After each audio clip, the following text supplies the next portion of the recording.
శుభోదయం.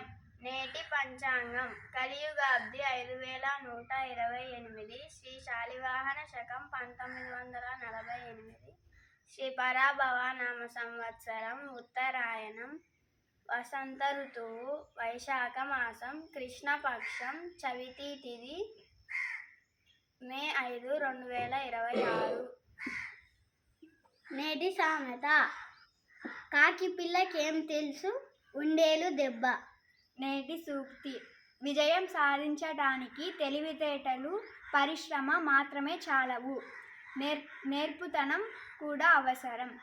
నేటి పద్యం ఆత్మశుద్ధి లేని ఆచారమదియేలా, భాండశుద్ధి లేని పాకమేలా, చిత్తశుద్ధి లేని శివ పూజలేలా, విశ్వదాభిరామ వినురవేమ. ధన్యవాదాలు.